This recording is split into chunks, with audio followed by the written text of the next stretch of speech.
بسم الله الرحمن الرحيم. السلام عليكم ورحمة الله وبركاته. أهلا وسهلا، كيف حالكم؟ د افغان تعلیمي اکاډمي د یوټیوب چینل درنو لیدونکو ښه راغلاست. د عربي ژبې د زده کړې صنف دی او د درسونو لړۍ مو رسولې ده د اووم صنف د عربي مضمون تر 10م درس پورې. د نن ورځې په درس کې به موږ او تاسو د تیر په شان دوې برخې ولرو چې په لومړۍ برخه کې به ګرامر یا نحوه، په دوهمه برخه کې به کتاب وي. راځو لومړی خپل د ګرامر یا نحوې پر طرف باندې. ګرانو زده کوونکو، موږ او تاسو په تیرو درسونو کې ادوات الاستفهام والجواب یعنی د سوال او بیرته د همدغه سوال د ځواب ورکولو توري ویل. د هغو څخه ما، من، کم او لیمن، دا څلور حروف موږ او تاسو مخکې وویله. راځو نن د ادوات الاستفهام د حروفو د لړۍ څخه پنځم حرف وایو چې هغه عین دی. عین یعنی چیرې. د دې تعریف داسې کیږي کله چې د موقعیت یا ځای په اړه پوښتنه کوو لفظ د عین استعمالوو. که چیرې د یو شي، د یو چا، د یو کار، د یوې پیښې د ځای په اړه پوښتنه کوو چې دا په کوم ځای کې ترسره سوې ده یا چیرې ترسره کیږي، نو په همهغه محل کې د عین لفظ استعمالوو. لکه مثلا یو چا ته وایي چې چیرې ځې، چیرې اوسېږې، چیرې کار کوې او داسې نور مثالونه. په عربي کې مثال داسې لکه عین تذهبو، عین چیرې، تذهبو ته ځې. کله چې د دې پوښتنې ځواب ورکوو د سوال توری چې عین دی دا ایسته کوو، ځکه موږ د ادوات الاستفهام په تعریف کې ویلي وه چې د سوال توری یوازې د سوال په وخت کې کاریږي، د جواب په حالت کې دوی نه کاروو. نو تذهبو ته ځې یعنی دا مخاطبه صیغه ده، د اړو په متکلم باندې زه ځم، اذهبو زه ځم. عین چې په حقیقت کې سوالیه ضمیر هم دی، د ده پر ځای باندې په جواب کې هغه موقعیت ایږدو. اذهبو زه ځم الی البیت و کور ته، اذهبو زه ځم الی البیت و کور ته. عین تسکنو ته چیرې اوسېږې، اسکنو فی ناحیة التاسعة، زه په نهمه ناحیه کې اوسېږم. اسکنو فی ناحیة الاولی، زه په لومړۍ ناحیه کې اوسېږم. اسکنو فی حی المطار، زه د هوایي میدان په سیمه کې اوسېږم. یعنې خپل د اوسېدو د ځای په اړه ته معلومات ورکوې، یا د یو شي د یو کار هغه د واقع کېدو د ځای په اړه معلومات ورکوې، نو په سوال کې عین استعمال کړه او په جواب کې دی مه ایږده، هغه پاته د جملې برخه کښېږده او د ځای نوم کښېږده. د هغه څخه وروسته زموږ او ستاسو د نن ورځې یو بله موضوع په نحو کې چې ډېره اړینه او مهمه موضوع ده او په کتاب کې تمرینونه هم شتون لري د دې موضوع اړوند، هغه د مؤنث او مذکر اړوند یو موضوع ده. لومړی راځو دا موضوع د قاعدې یا قانون په شکل وایو، مثالونه یې هم وایو چې ښه به پوه سو. قانون داسې دی، که غواړو یوه جمله د مفرد حالت څخه و جمع حالت ته واړوو، ګورئ د اسمونو د جمع کولو او تثنیه کولو طریقې خو موږ مخکې زده کړلې. اوس چې یو جمله غواړو د مفرد حالت څخه جمع ته واړو، دې لپاره اسانه طریقه درښیم چې بیا به ډېر وسایاست. نو لاندې خبرې باید په نظر کې ونیسو، لاندې دوې خبرې به په نظر کې نیسو. لومړۍ خبره دا ده، که په جمله کې راغلی اسم د عقل لرونکي اجناسو یا موجوداتو لپاره استعمالېدی، نو په جمله کې راغلي فعلونه، ضمیرونه او صفتونه ټوله ورسره اړوو، یعنې ټوله جمع حالت ته اړوو. هغه نه بیا موږ قوانین زده دي، که مونث و الف و تا ور اضافه کوو، که مذکر و واو نون ور اضافه کوو. صحیح سو. مثلا جملې ته راځو، هذا مسلم جدید، هذا دغه مسلم مسلمان دی، جدید نوی. اوس په دې جمله کې راغلی اسم چې دی مسلمون دی او دا د عقل لرونکی جنس یعنی انسان لپاره استعمالیږي. صحیح سو. نو اوس که غواړو چې دا جمله جمع ته واړوو، د دې جملې ټولې برخې ورسره جمع کیږي. د هذا جمع هؤلاء په اووم درس کې موږ تاسو ویلې وه. د مسلمون جمع مسلمون، د جدیدون جمع جدیدون، هؤلاء مسلمون جدیدون. ډېر اسانه، ټولې برخې اوري، ځکه په جمله کې راغلی اسم چې دی د عقل لرونکي جنس لپاره استعمالیږي. صحیح سو. اما که چیرې په جمله کې راغلی اسم د عقل نه لرونکي اجناس لپاره استعمالېدی، نو فقط همدغه اسم جمع حالت ته اړوو او د جملې پاته برخې ماضي مونث کوو، مفرد مونث شکل ته اړوو، هغه نورې برخې نو سره جمع کیږي. که په جمله کې راغلی اسم د عقل نه لرونکي اجناس لپاره استعمالیدی نو یوازې همدغه اسم اړو فعل ضمیر او صفت مفرد مؤنث ته اړو هغه جمع ته نه اړو. مثال هذا کتاب جدید، هذا دغه کتاب دی جدید نوی. اوس که چیرې دغه جمله موږ جمع حالت ته اړو نو چیش کوو فقط کتابون جمع کوو کتبون د کتابون غیر قانوني یا غیر منظمه جمع ده او دا نورې برخې مؤنث کوو هغه جمع ته نه اړو. د هذا مؤنث هذه، د جدید مؤنث جدیدتون، هذه کتب جدیدتون، دغه نوي کتابونه دي. ګرانو زده کوونکو دا زموږ او ستاسو د درس لومړۍ برخه وه. راځو اوس دوهمې برخې ته چې د کتاب برخه ده تاسو خپل کتابونه آماده کړئ تر څو درس را پیل کړو.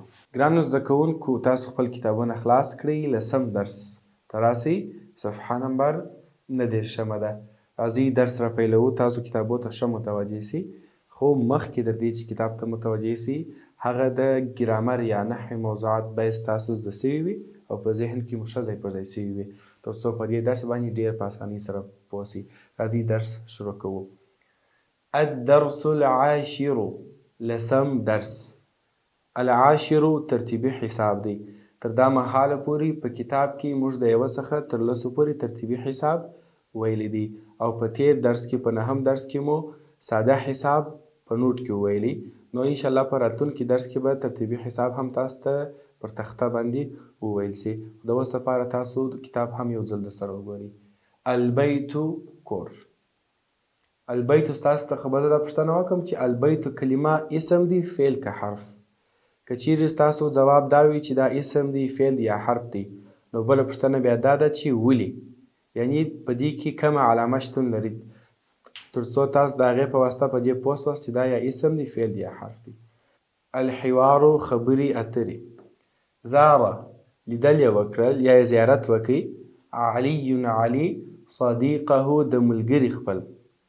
یوسف چې یوسف نومېدی فی بیته په کور کې د دا یوسف الجدیدي چې نوی کور دی. وسأل او پوښتنه یې وکړل هو د دې یوسف څخه. کم څو غرفتن خونې دي فی بیت په کور کې کوم ستاسو. کم چې دی د ادوات الاستفهام څخه دی د شمیر یا عدد د پوښتلو لپاره استعمالیږي. په تیر درس کې موږ او تاسو ویلی دی او د ده وروسته چې کم معدود راځي هغه باید همیشه مفرد او زور لرونکی سیسو. فی بیتنا زموږ په کور کې 5 غرفین خونې دي سیسو. این چیرې د غرفتک خونه ستا یا کوټه چې موږ ورته وایو. هذه دغه هي د غرفتي زما کوټه یا خونه. و او لمن د چا لپاره ده یا د چا ده. تلک هغه الغرفة خونه. لمن هم موږ په ادوات الاستفهام کې ویلی دي. څلورم دانه و د ادوات الاستفهام څخه. تلک الغرفة هغه خونه لاخیه لپاره زما د ورور د الکبیر چې هغه مشر یا غټ ورور مې دی. لمن د چا دی هذه الغرف دغه خونی. ګورئ زده کوونکو الغرف د غرفتون جمع ده سیسو او دا د داسې جمع ده چې عقل نه لرونکي اجناس لپاره استعمالیږي. غرفتون نو د ده سره چې ګورئ کم ضمیر راوړی دی مفرد مؤنث یې راوړی چې موږ د نن په درس کې قاعده وویل. یعنې داسې نه وایي چې هؤلاء الغرف بلکې وایي هذه الغرف سیسو. هذه الغرفة دغه خونه لابوی زما د مور پلار لپاره ده. و هذه الغرفة او دغه خونه للجلوس لپاره د ناستې ده یا د بانډار ده. و تلک او هغه خونه للضیوف لپاره د میلمنو ده سیسو. تلک چې دی کله چې لیرې مؤنث جنس ته اشاره کو تلک استعمالوو. که نږدې مؤنث جنس ته اشاره کو هذه. که لیرې مذکر جنس ته اشاره کو ذلک. که نږدې مذکر جنس ته اشاره کوو بیا هذا استعمالیږي چې دا په ټولو درسو کې انشاءالله ویل سوي دي. راځو د تدریبات یا تمرینو اول ورته. تمرینو ته ښه متوجه سئ. زیاتره تمرینونه تکراري وي. التدریبات تمرینونه. التدریب الاول لومړی تمرین اجب عن الاسئله الاتیه. تکراري جمله ده بار بار ویل سوې ده. این ذهب علی چیرې ولاړ علي. ذهب الى بیت صدیقه یوسف. دغسې د کتاب څخه په استفاده دا پاته څلور او 3 جملې تاسو چې کوي ډکې کوي. التدریب الثاني اقرأ ویې وایه واکتب او ولیکه کما فی المثال لکه څنګه چې په مثال کې راغلي دي. دا په لومړي درس کې موږ چې کله تنوین وویلي همهغه د تنوین درس دی. 2 زوره 2 زیره او 2 پیشونه. فقط یې تاسو تکرار کړئ، زه به تاسو ته د لغتونو معنا وکړم. بیتون، بیتن، بیتین. صحیح معنا د ګوره د یو شی د کور. بنتون انجلۍ، هغه د فتحې او د کسرې حالت یې تاسو وایست. قوتون خواړه یا غذا. زیتون تیل یا غوړي. حوتون ماهی یا کب. غرفتون خونه. حیاتون ژوند. طاولتون میز، هغه اوږد میز چې د خوراک پر وخت استفاده ورڅخه کیږي. سیارتون موټر. مائدتون دسترخوان. التدريب الثالث دريم تمرين. حاور محاورة وكا زميلك استاد هم صنفي سرا مستعينا كومك غشتونكي بيا بما په هغه څه سره یلی چې درته ویل کیږي. 5 پوښتنې دي، 5 یې ځوابونه دي. یو همصنفي به پوښتنه درڅخه کوي، ته جواب ورکوه. بیا ته پوښتنه ځینې کوه، هغه به جواب درکوي. ډېر اسانه محاوره ده. کوشش وکړئ دغه محاوره مو بیا د نوټ کتابچې ته هم ورسوئ. راځو 4م تمرین ته. التدریب الرابع 4م تمرین. اقرأ الکلمات الآتیه. ووایه راتلونکې کلمې. ګورئ ګرانو زده کوونکو، دا نو د مفرد او جمع موضوع ده او بیخي ډېره تکرار شوې ده، ډېره اسانه موضوع ده. البته دلته چې دوی د اسمونو لپاره کومه جمع کار کړې ده، هغه دوی تکثیر یا مکسره یا متصوه یا غیر قانوني غیر منظمه جمع کار کړې ده. ځکه په عربي ژبه کې یا په عموما په عربو کې یو قانون دا دی چې دوی د عقل نه لرونکو موجودات لپاره اکثره وخت غیر منظمه جمع استعمالي، ځکه هغه ډېره اسانه او جمله هم ډېره په ښایسته کېږي. المفرد الجمع. البيت البيوت. الجانب الجوانب. جانب طرف، الجوانب طرفنا. الزهرة گل. الازهار گلان. غرفة خونه. غرف خوني. بئر تا.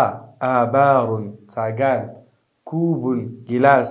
اكواب گلاسونه. حديقة باغچه. حدائق باغچه. شجرة درخت.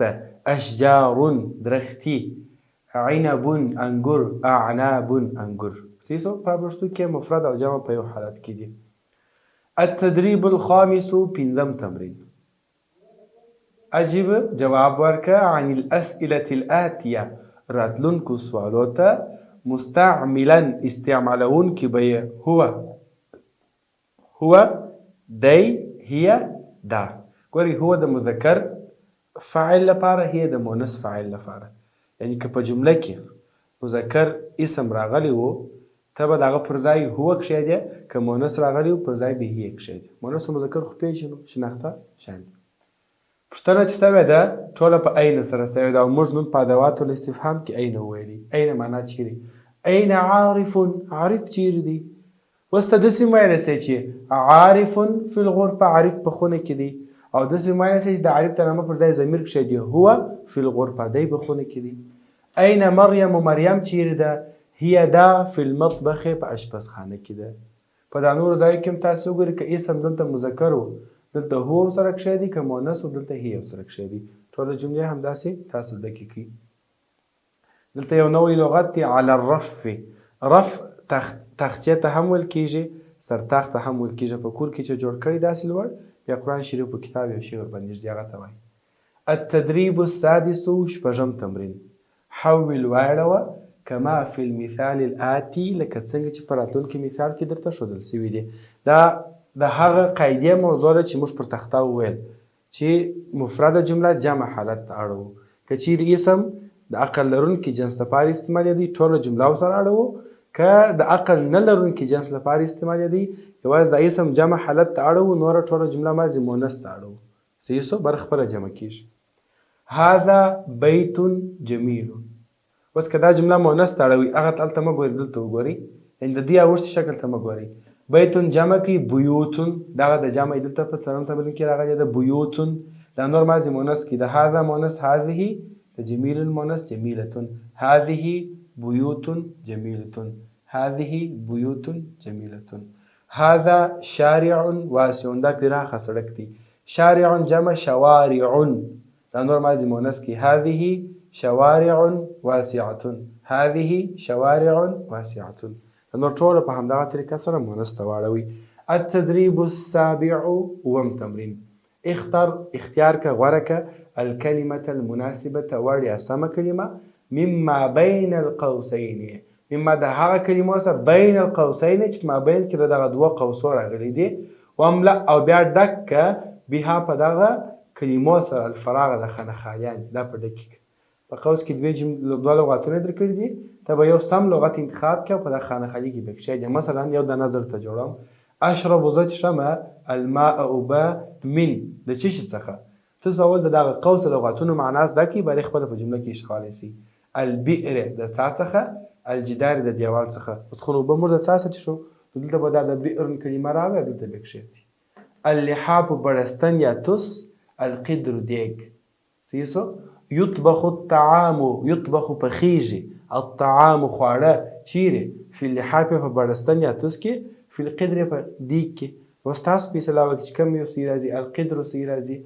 نجلس موږ کښېنو حوله پر شاوخوا د څه شي، المکتبې د میز، المائده د دسترخوان، للاکل لپاره د خوراک. تاسو یې لغت انتخاب کړئ، دا نور هم داسې تاسو ډک کړئ. راځو اخري تمرین ته، التدریب الثامن، اتم تمرین. الثروة اللغویة، د لغاتونو ذخیره. اللحاف بړستن یا توس، هغه انسان چې خوب پر مهال ځان پکښې پټوي. الوسادة بالښت، سر چې ورباندې ږدي. الستارة یا الستار پرده. الشباک کوچنک کلکین. المائدة دسترخوان. الفنجان ګیلاس. القدر دیګ. الکوب ګیلاس. الابریق چایبر. الملعقة قاشقه یا کاچوغه. الواجب المنزلي کورنی کار. اکتب لیکل وکړه عن په اړه بیتي که ستا د کور فی دفتر په کتابچه کې، بالاجابت یا په جواب ورکولو سره، عن الاسئلة الاتیه راتلونکو پوښتنو ته. دا 5 پوښتنې درکړي دي، تاسو به دا 5 پوښتنې په کتابچه کې ولیکئ، بیا به ځوابونه هم ورکړئ. همدغه ستاسو د کور په اړه ستاسو مقاله ده، بیا به په ټولګي کې وړاندې کړئ. زموږ او ستاسو لسم درس پر همدې ځای پای ته ورسېدی. تر بل درس پورې مو پر الله تعالی سپارم. السلام علیکم ورحمة الله وبركاته. وداعا.